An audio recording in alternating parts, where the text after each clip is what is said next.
Hey guys, it is Chelsea Perry coming at you with discussion board post number 2. Whoop whoop. So, I'm just gonna jump right in. I'm reading, if you can see my glasses, I've got my textbook and my D2L or Canvas up next to each other.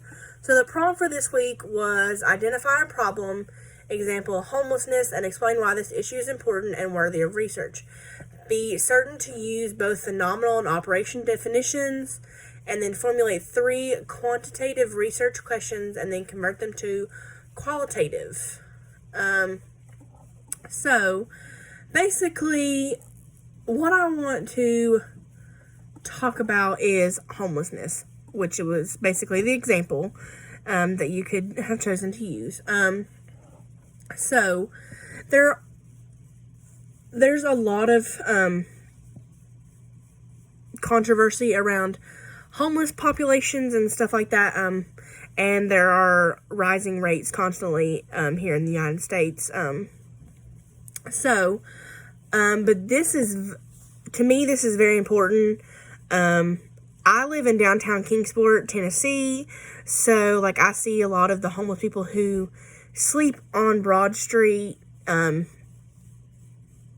in the in front of the stores, so they can stay dry and stuff like that. But it's basically important to me because of the social factors, and there are many factors and different levels of homelessness. So the first one is what you would consider. Sorry, my brain just went blank.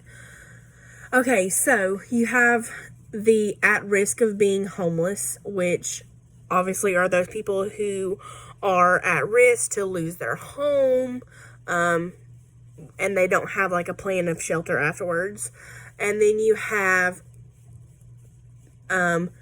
absolute homelessness, which means they live on the street with no means of shelter, anything like that. And then you have concealed homelessness, which basically is kind of like you stay with friends, so that way you have a place to sleep at night, stuff like that. It's basically like a amplified version of couch surfing. But there are many social things that can be done to help prevent homelessness and stuff like that. So, I guess some of the questions that I can think of would be, is there any way to end homelessness? Is there a way that we can help people who are homeless not be homeless? One thing that I've said, in Bristol, Tennessee, or Bristol, Virginia, they're right there together, the Bristol Mall has been shut down for 2 or 3 years.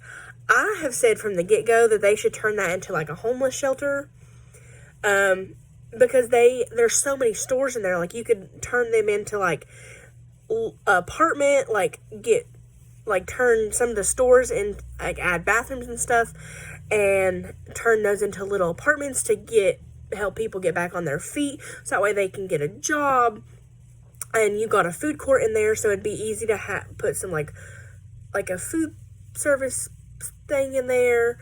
You can turn some of the other things into classrooms, so that way you can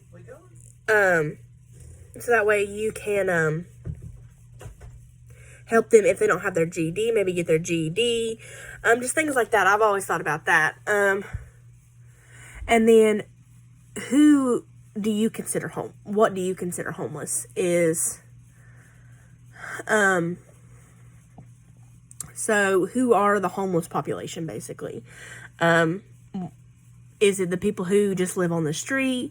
Is it the people who couch surf? Is it people who are at risk for losing their house? Things like that. And then, what trends can we help start for the homeless to help them get back on their feet?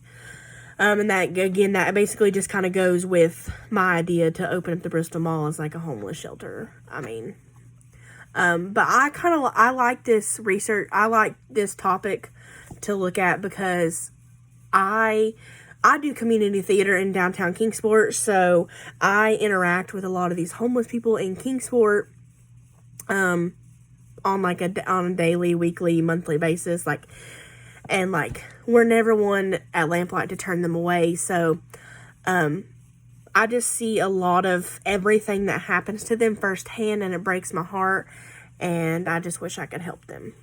But that is about it. I just wanted to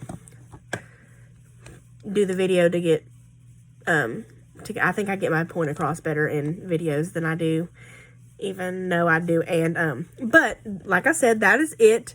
Thanks for listening. I will see you guys next week.